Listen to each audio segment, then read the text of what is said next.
Amados hermanos, nuevamente qué gusto tenerlos en este día domingo.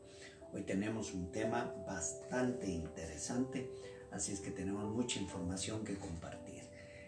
Siempre invitándoles para que con toda su familia, allí en su casita, en la sala, estén acompañados con su Biblia y puedan compartir con todos aquellos que ustedes quieren y aman. Denle compartir a este video para que se unan todos sus amigos, familiares y hermanos en Cristo. Bendiciones. Seguimos con el tema de las 7 iglesias del Apocalipsis. Quiero agradecer siempre el acompañamiento, la fidelidad de nuestros amados hermanos de Viña del Señor. Así es que un saludo cordial a todos nuestros amados hermanos, familias, tales como Augusto y Dorita Marroquín, su familia, Luis y Betty González, su familia, Tono y Tinita González, Ana María Guzmán y Elenita, Marco Antonio y Estelita, Osbel, Kadir, Darin de la familia López, Martita Moreira, Luis, Liliana García, su familia y todos los demás hermanos que por asunto de tiempo no puedo mencionarlos en este momento, pero que quizás ya lo tenemos en pantalla. Y esperamos también que todos los demás hermanos que no hemos escrito y no hemos mencionado nos puedan acompañarse y unirse. Bendiciones también a todos los hermanos, pastores, líderes que se han estado uniendo a este tipo de pláticas acerca del Apocalipsis. Como digo, el tema es muy extenso el que tenemos en esta mañana, así es que tenemos que ir un poquito breve y mencionar algunos aspectos importantes nada más, solo algunos aspectos importantes. El tema de esta mañana es acerca de la iglesia de Pérgamo y el título que hemos impuesto es "Retienes mi nombre y no has negado mi fe". Retienes mi nombre y no has negado mi fe. Pero, y es aquí que ya empezamos con uno de los señalamientos fuertes de parte de Dios para con la iglesia local. Insistimos en el hecho de que el mensaje puede ser para las iglesias locales, puede ser para un periodo de la iglesia cristiana, o sencillamente yo diría para toda esta nueva era que estamos viviendo. Pero también puede ser aplicado de manera personal, individual, y ese esfuerzo es el que estamos haciendo en estas pláticas, en estas prédicas. Vamos entonces nuevamente y rápidamente a ubicarnos.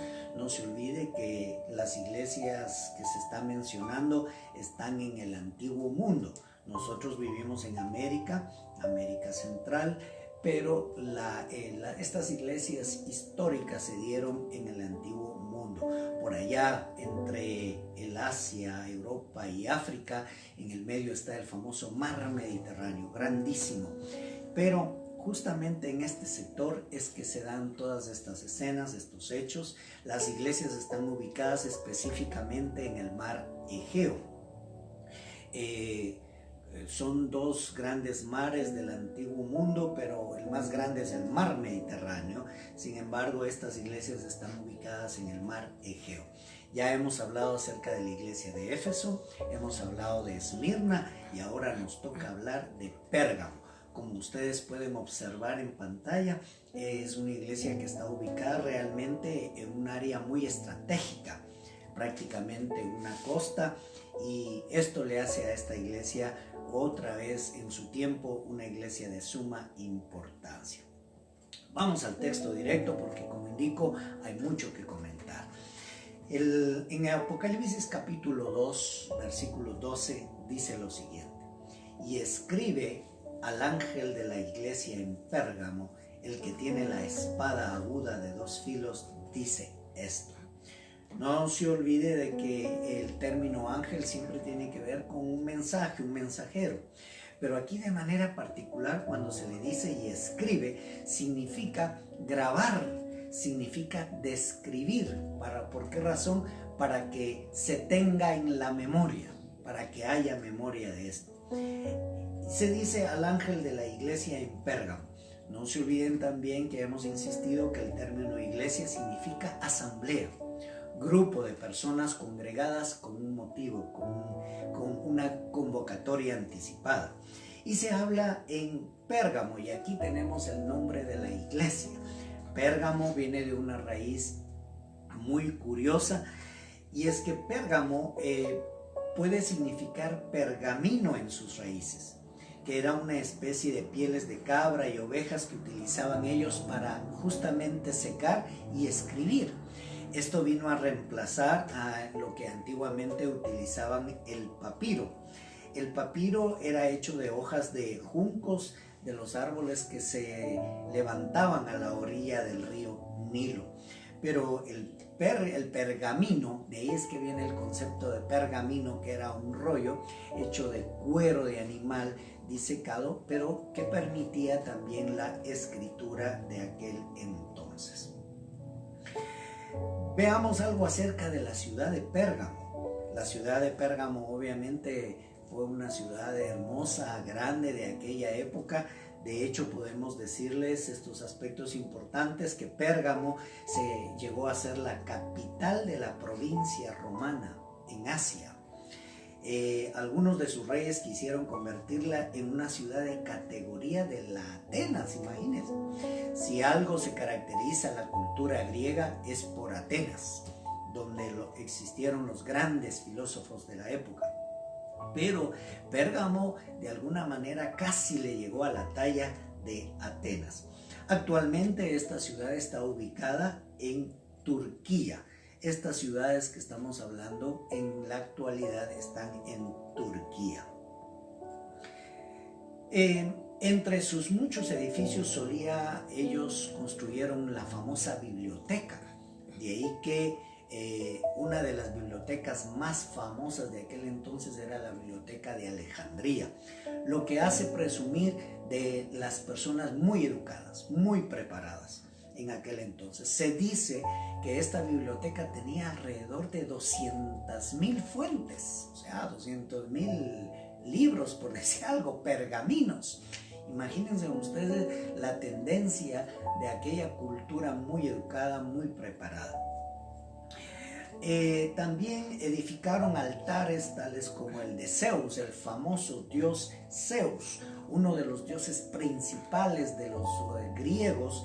Zeus era considerado como el dios de los dioses, el dios de las diosas y aún el dios de los seres humanos, ¿no?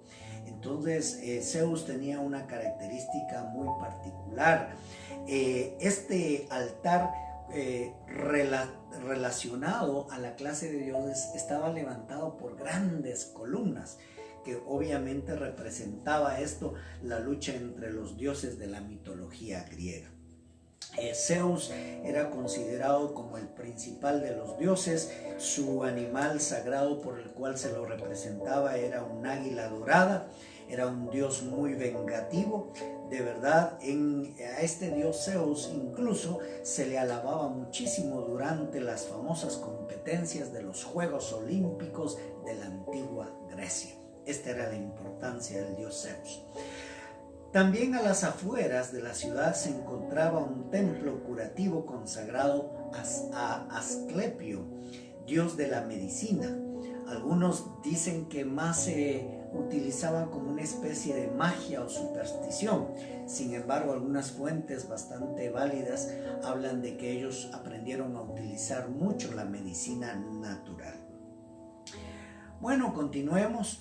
En el versículo 2 también se indica, dice, y escribe al ángel de la iglesia en Pérgamo: el que tiene la espada aguda de 2 filos dice esto. Y es aquí donde, cuando se refiere el que tiene la espada, siempre hace mención al Señor Jesucristo. Él vino en una época y nació en un pesebre, algunos dicen en una como enramada, otros como una especie de mesón, pero él nació como niño. Pero esta vez él está hablando de que él vendrá como el Señor de señores, el juez de jueces. Por eso se menciona el hecho de una espada. Aquí la espada significa una espada larga y aguda, o sea, con terminación puntiaguda, que esto implicaba que llegaría con mucha rapidez hacia aquel que tiene que hacer el juicio.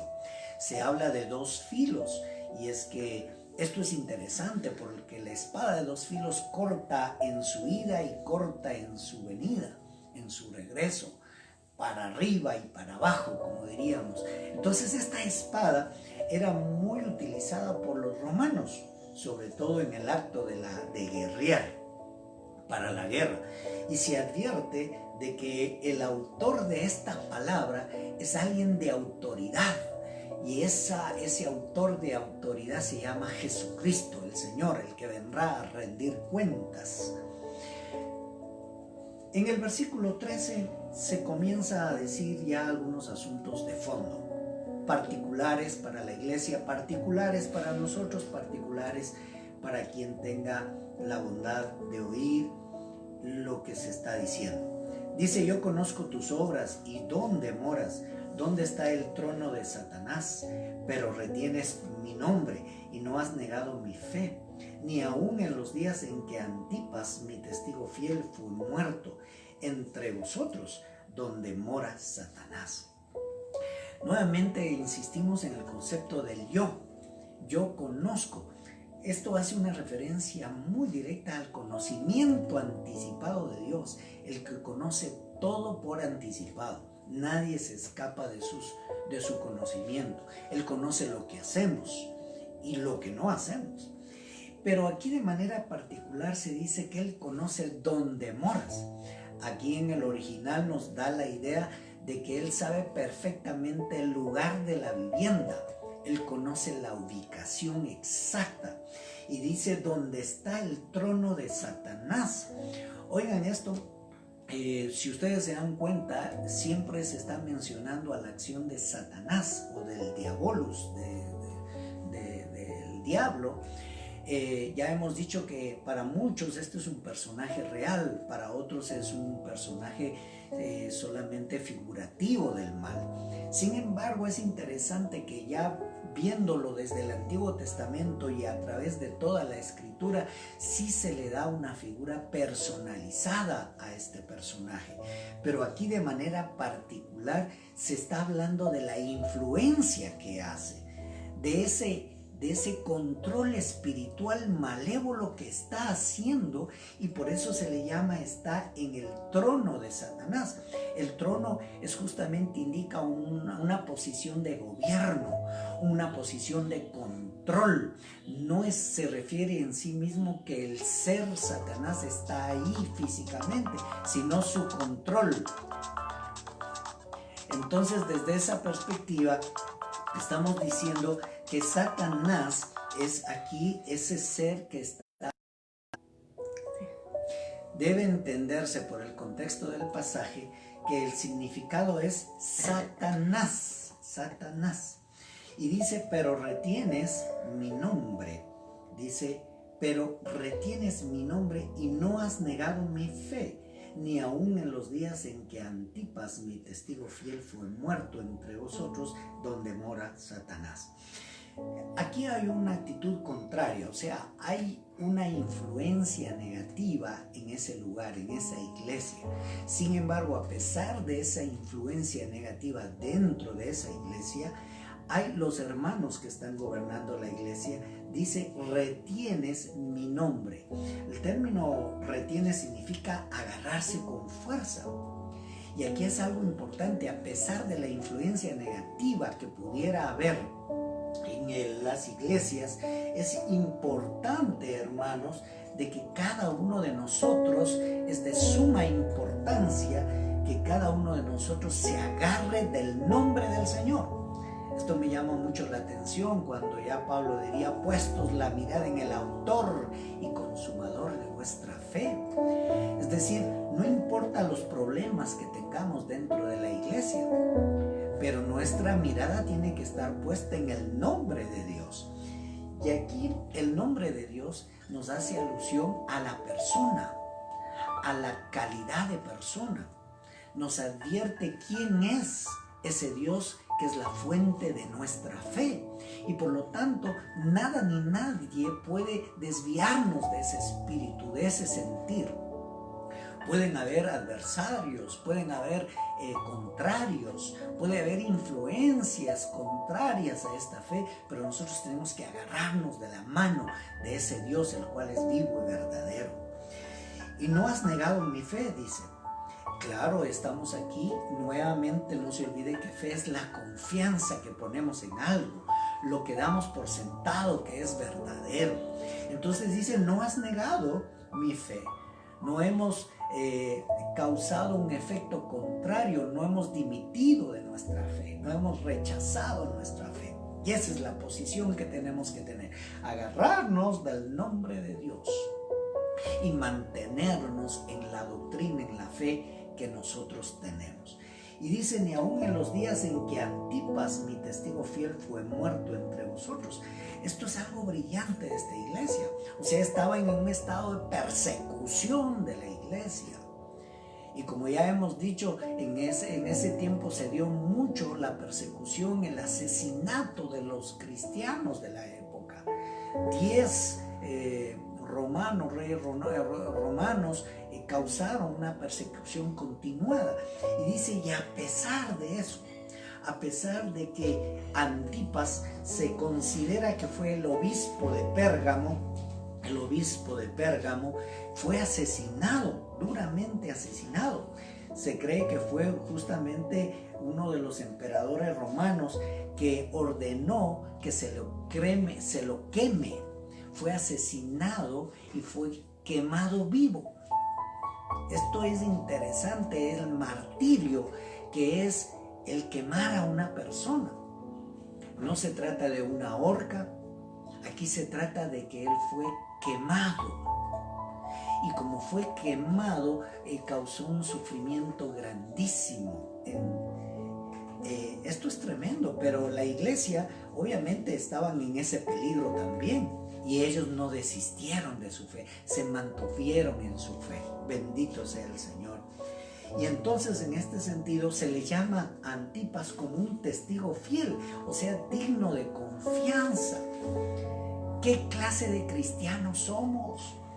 Somos cristianos débiles que a la primera adversidad nos alejamos de Dios. Somos de esa clase de cristianos que cuando viene una nueva doctrina o enseñanza nos alejamos de nuestra doctrina de la cual fuimos enseñados. Entonces, a la primera amenaza nos retraemos de nuestra fe. Hoy estamos viviendo también una especie de persecución. Se cierran las iglesias, se persigue a los pastores, se critica a los cristianos. Hay en países donde ya hemos dicho, todavía matan a los que profesan la fe cristiana. Pero ¿qué clase de cristiano eres? ¿Estás convencido de tu fe? ¿Estás convencido de lo que crees? A pesar de las adversidades. Y luego se termina diciendo la frase donde mora Satanás. O sea, siempre se está hablando de este adversario que lo que pretende es destruirnos, destruir nuestra vida, destruir nuestra fe, destruir nuestro corazón. Sigamos, en el versículo 14 se dice, pero tengo unas pocas cosas contra ti, que tienes ahí a los que retienen la doctrina de Balaam, que enseñaba a Balac a poner tropiezo entre los ojos de Israel, a comer de cosas sacrificadas a los ídolos y a cometer fornicación. Bueno, aquí nos hace ya referencia a algunas cosas importantísimas. Se refiere de que hay algo que está en contra, Dios tiene algo en contra de esta iglesia, y es que todavía retienen, dice, a la doctrina de Balaam algunos. O sea, hay un grupito en esa iglesia que se aferra a las falsas doctrinas, que se aferra a las malas influencias y que viene a tratar de destruir la unidad de la iglesia. Por eso se hace referencia a la doctrina de Balaam, uno de los profetas del Antiguo Testamento, y a Balac, uno de los reyes de esa época. Balaam, por cierto, significa el glotón. Recordemos la historia de Balaam y de Balac. Balac era un rey, su nombre puede significar el devastador. Recuerden ustedes, en el Antiguo Testamento se lee en el libro de Números, capítulos 22 al 25, por ahí, toda la historia es muy larga, pero cuando el pueblo de Israel estaba ya por el desierto hacia la conquista de la tierra prometida, se resulta de que ellos están en los campos de Moab, y el rey Balac encarga al falso profeta llamado Balaam que maldijera a Israel. Oigan esto, es interesante que en aquel entonces también se daba de aquellos falsos profetas que para dar sus profecías no estaban sujetos a la revelación de Dios directa, sino que hacían negocio con la fe. Entonces cobraban por dar una profecía.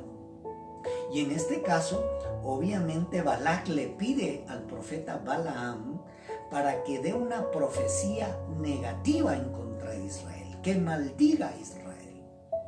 Pero aquí hay algo hermoso. Todos los que estamos bajo la bendición de Dios no podemos ser maldecidos por nadie. Y si nos maldicen, no estamos sujetos a la maldición, porque los que estamos sujetos a la bendición de Dios no podremos ser vencidos o derrotados de esa manera. Y esto es lo hermoso. Mayor es el que está en nosotros que el que está fuera de nosotros, porque en Dios somos más que vencedores. Entonces, claro, este Balaam se ofrece a dar una maldición a Israel y no produce esta maldición. Balac se enoja, se molesta que por qué la profecía del falso profeta no tiene efectividad. Y es que esto me obliga a decir, una de las características de la ley del profetismo del Antiguo Testamento consistía en que si algún profeta daba una profecía y no se cumplía esa profecía, el tal debía ser catalogado como falso profeta y por lo tanto tenía que ser asesinado mediante lapidación, o sea, uso de las piedras.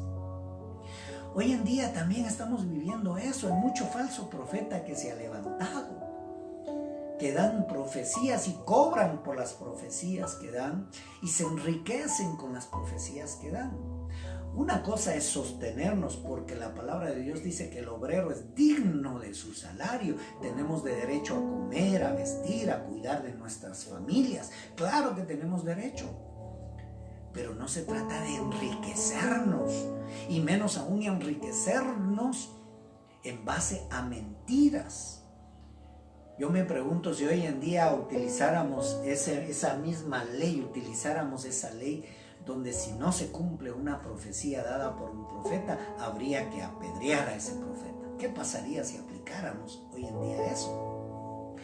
Pero bueno, esta es la historia, pero dice que enseñaba a Balac a poner tropiezo ante los hijos de Israel. Oiga esto.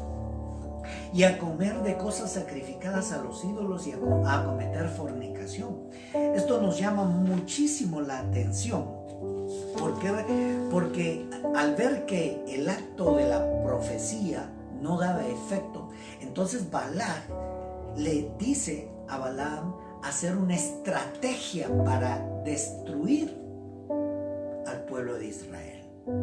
Y la estrategia que utiliza, dice aquí, a comer de cosas sacrificadas a los ídolos y a cometer fornicación. Pues ellos estaban en el desierto. ¿Y saben lo que utilizó? Acuérdense que estos eran una cultura pagana, por decirlo así. Entonces estos utilizan la estrategia de enviar a mujeres jóvenes al desierto para seducir y embaucar a los israelitas jóvenes también. Y ni modo, pues cuando envían a las señoritas jóvenes paganas de una fe totalmente distinta a la de uno, y entonces ¿qué pasa? Ellas comienzan a enamorar a los jóvenes y ellos comienzan a ser seducidos y a acceder a esa seducción. Asisten a sus reuniones, a sus bailes, a los bailes que hacían ante sus ídolos, porque cuando hacían fiestas a un ídolo ponían comida, bebida, frutas, carne y todo, y vino obviamente, y se emborrachaban, y a veces hasta hacían todo tipo de orgías y de pecados sexuales. Pero entonces estos son atraídos por el área sexual y se contaminan moralmente. Y de esa manera ellos adoptan y comen de la comida que son dedicados a los ídolos. Entonces aquí se comete realmente dos aberraciones. Uno, la aberración de la idolatría. Y dos, la aberración que Dios les había prohibido de no mezclarse con mujeres o con otros pueblos paganos. Y cometen esta clase de inmoralidad. Bueno, aquí el término fornicación significa justamente eso, inmoralidad sexual. Continuemos. Bueno, y dice en el versículo 15, y también tienes a los que retienen la doctrina de los nicolaitas, la que yo aborrezco. Por tanto, arrepiéntete, pues si no, vendré a ti pronto y pelearé contra ellos con la espada de mi boca. Oiga esto algo interesante. También se refiere aquí, dice, y este término también, dice, tienes a los que retienen doctrina de los nicolaitas. O sea, había otro grupo. Este grupo se dedicaba a causar un daño doctrinal, a enseñar cosas que estaban fuera de la revelación de Dios. Eran laicos que querían usurpar el lugar de los pastores, de los sacerdotes, de los que se dedicaban a la enseñanza.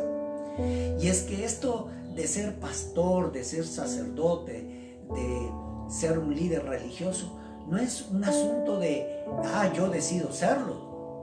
Esto es un asunto de un llamamiento divino. Dios es el que escoge al que pone para el servicio del reino de Dios. No se trata de una profesión nada más que yo decido ser. No. Esto es una decisión de Dios, que Dios escoge, capacita, da los dones espirituales para cada uno de sus líderes, de sus siervos amados que Él escoge. Pero aquí había un grupo de laicos, o sea, de gente del pueblo común que no tenían esta vocación religiosa, esta vocación sacerdotal, esta vocación espiritual, porque se trata de una vocación, de un llamamiento divino, el cual se interlaza ese deseo de servir al Señor con esa escogencia de Dios. Y entonces resulta de que había este grupo que quería usurpar funciones y que enseñaban falsas doctrinas.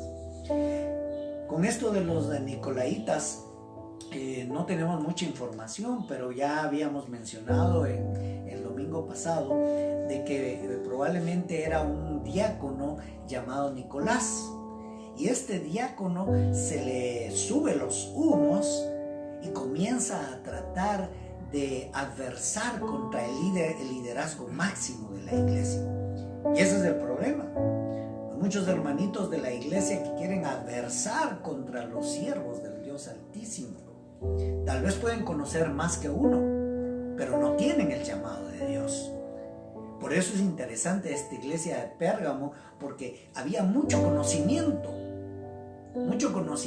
de la época, pero estaban perdiendo el sentido natural del conocimiento de Dios, que es superior al conocimiento humano. Y entonces este Nicolás comienza a gestar un movimiento de oposición, y por eso se dice lo que yo aborrezco. Por tanto, y este por tanto es una sentencia. Es interesante que hoy en los juicios civiles o penales o lo que sea se utiliza como una conclusión. Por tanto, aquí viene la sentencia. Arrepiéntete, pues si no vendré a ti pronto y pelearé contra ellos con la espada de mi boca. El término aquí, arrepiéntete, significa cambia tu forma de pensar. Ese es el problema de muchos cristianos, que no queremos cambiar nuestra forma de pensar y acomodarnos al pensamiento de Dios, porque la palabra es revelada por Dios. Entonces no se trata de imponer mi propio pensamiento, sino de entender qué es lo que Dios dice y obedecerla. Y cuando ya le entiendo el verdadero significado de lo que Dios dice, entonces hay que obedecerla. En este sentido, dice, arrepiéntete, cambia tu forma de pensar, pues si no, vendré a ti pronto. Este si no es un adversativo que indica una determinación firme. Aquí, si no cambias, yo voy a hacer tal cosa. Si no dejas de hacer tal cosa, pues yo voy a hacer esto. Es una amenaza firme. Es una advertencia firme, se va a cumplir esto. Es como cuando tú o yo como padres le decimos al hijo, mira, deja de hacer tal cosa, si no te va a caer. Entonces el mensaje es claro: arrepiéntete, cambia tu forma de pensar. Si no, yo, Dios, voy a reaccionar y voy a venir pronto. Aquí justamente está ese sentido, que va a venir rápido a hacer justicia, que esto no va a quedar impune. Y pelearé contra ellos con la espada de mi boca. Aquí el término pelear significa voy a hacer guerra, voy a guerrear. Eso es lo que significa: voy a guerrear contra ellos con la espada de mi boca. Qué terrible es tenerle a Dios como enemigo. Si te alejas de Dios, si te vas hacia las falsas doctrinas o a la inmoralidad, te conviertes nuevamente en enemigo de Dios. Podrías convertirte en enemigo de Dios. Por lo tanto, mejor cambia tu forma de pensar y regresa. Como diría en el libro de Juan también, del apóstol Juan, confiesa tu pecado. Si confesamos nuestros pecados, Dios es fiel y justo para perdonarnos y limpiarnos de toda maldad. No te quedes en tu mala actitud, no te quedes en tu mal pensamiento, sino arrepiéntete, cambia, para que Dios no venga pronto a guerrear en contra tuya. Contra ellos la espada de mi boca. Y aquí habla nuevamente de la espada, esa espada que es larga, de 2 filos, que llega pronto a cortar de un lado y de otro lado. Pero aquí le da esa característica a su boca. Y aquí estamos hablando de la autoridad de Dios, de la autoridad de Cristo. Se dice que cuando Él va a venir por segunda vez, solo con el aliento de su boca matará a millones y millones de adversarios. Y es que la palabra de Dios tiene autoridad. Lo que tú profeses con tu boca, hay autoridad. Si dices que eres pobre, eres pobre. Si dices que estás perdido, estás perdido. Si dices que vas a morir, vas a morir. Pero si dices que en el nombre de Jesús Dios proveerá, Dios te va a proveer. Si dices que Dios te sanará, Dios te sanará. La palabra tiene autoridad. Si la nuestra tiene autoridad en Cristo Jesús, imagínate la autoridad de Dios. ¡Qué tremendo! Por eso dice: horrenda cosa es caer en manos del Dios vivo. No te puedes alejar del Cristo de la gloria cuando ya saboreaste el beneficio de la gloria de Dios. Lo que dice en Hebreos: si ya gustaste del evangelio, si ya gustaste el sabor de la presencia de Dios y ahora te alejas y vuelves a la borrachera, o te alejas y vuelves a la inmoralidad, o te alejas y vas tras doctrinas falsas, horrenda cosa es caer en manos del Dios vivo. Avancemos. Entonces aquí hay 2 males puntuales en esta iglesia: la inmoralidad sexual a través de la idolatría, porque es la idolatría la que causa esta inmoralidad sexual, y la falsa doctrina. 2 líneas. A pesar de ser una iglesia muy conocedora, muy estudiada, a veces nos perdemos. Si el evangelio de Dios, el evangelio de Cristo es sencillo, solo hay que entender lo que dice la palabra de Dios, hacer el esfuerzo de hacer los análisis adecuados, correctos, y llegar hacia su entender natural. Y cuando ya hay un entender natural, no hay que imponer nuestros criterios más allá de los criterios de Dios, y dejar que nuestro corazón sea dócil, domable, nuestra mente dócil, domable, para obedecer la palabra de Dios. Bueno, dice en el versículo 16: por tanto arrepiéntete, que ya es lo que hemos enfocado. Y finalmente nos dice lo siguiente, oiga esto, en el versículo 17: el que tiene oído, oiga lo que el Espíritu dice a las iglesias. Al que venciere, daré a comer del maná escondido, y le daré una piedrecita blanca, y en la piedrecita escrito un nombre nuevo, el cual ninguno conoce sino aquel que lo recibe. ¡Ay, qué interesante es esto! Muy interesante. Nuevamente la frase muy común que se utiliza aquí es: el que tiene oído, oiga. Y no se olvides que aquí es un reto, es una alusión bien fuerte. Dice, bueno, tú tienes oído, pues ese oído es para oír, pero para oír con entendimiento. Y cuando lo entiendes, entonces tienes que obedecer. Entonces es una llamada de atención bien fuerte. Claro, y que dice: el que tiene oídos, oiga.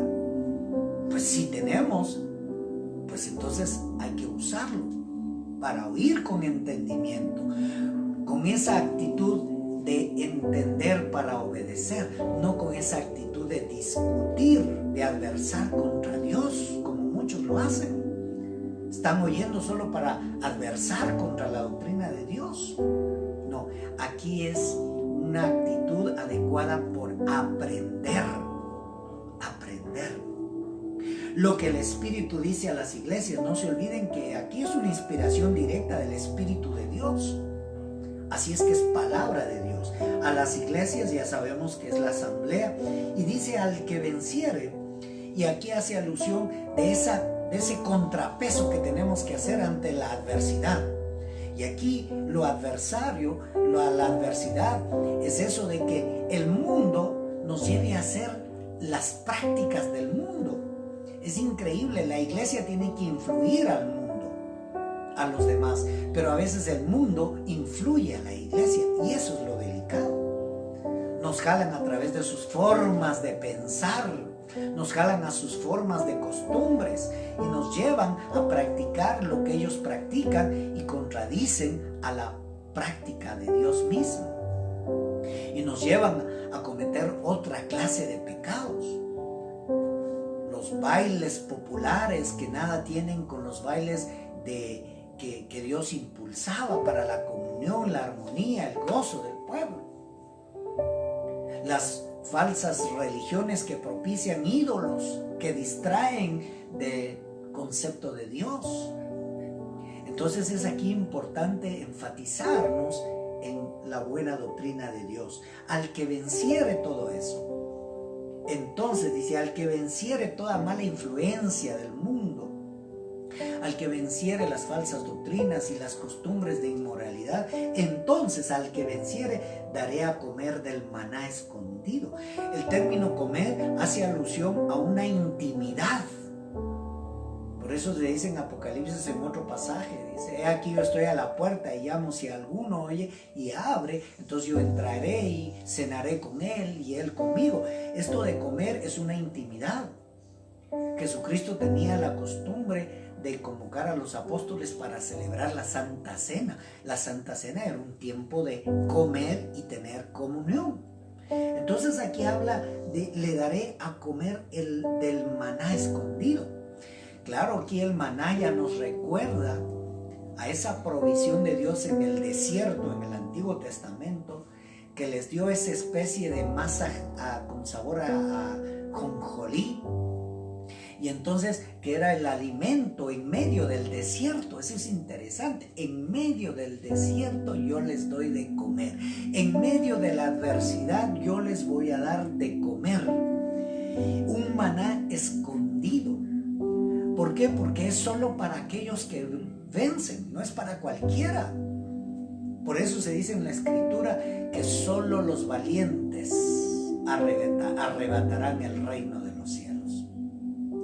Esto no es para cualquiera, esto es para el que vence, para el que se sujeta a la voluntad de Dios conforme al pensamiento de Dios. Y entonces es un maná escondido, y le daré una piedrecita blanca. Es interesante que esta piedrecita en aquel tiempo tenía varias implicaciones. Se dice que se daba una piedrecita blanca al triunfador. Imagínense que el que ganaba en los Juegos Olímpicos le daban una piedrecita y entonces mostraba, y eso le daba muchos privilegios, ¿no? También se daba una piedra como evidencia de absolución y llevaba inscrito el nombre de la persona absuelta, o sea, en la jurisprudencia o en el tiempo de la esclavitud, porque muchos judíos fueron sometidos a esclavitud. Entonces el amo le daba libertad y le daba una piedrecita blanca para que donde fuera mostrar esa piedrecita blanca con su nombre, entonces ya todos sabían que era libre. Se dice que en las cortes de justicia utilizaban pequeñas piedras. Una piedra negra era señal de que el reo era condenado, mientras que una piedra blanca era indicación de absolución. Vea qué interesante. Se emitía el juicio. La piedra negra, culpable, condenado. La piedra blanca, liberado, declarado inocente o declarado libre.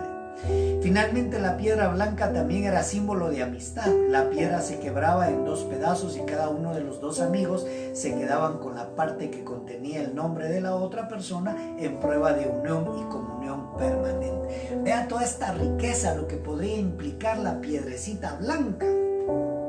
Y dice, y en la piedrecita escrito un nombre nuevo. Qué interesante. El nombre nuevo hace alusión a la nueva vida que tendremos, al nuevo estado que tendremos, a la nueva relación que tendremos.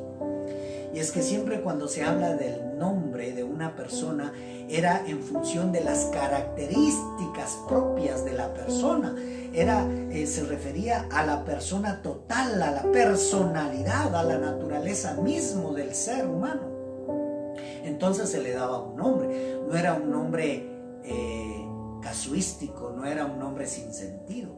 Entonces aquí cuando se habla del nuevo nombre, ese nombre va a ser glorioso de acuerdo a la nueva naturaleza que vamos a tener, de acuerdo a lo que cada uno haya hecho y que se haya caracterizado. Yo me pregunto, ¿qué nombre le darían a alguien que fue cobarde? ¿Qué nombre le darían a alguien que fue demasiado débil y se volvió al mundo? ¿O qué nombre le darían a aquel que a pesar de toda prueba, a pesar de toda adversidad, a pesar de todo, está de pie y se convierte en un gran vencedor? Amados hermanos, de verdad qué reto que nos da este mensaje de la iglesia de Pérgamo.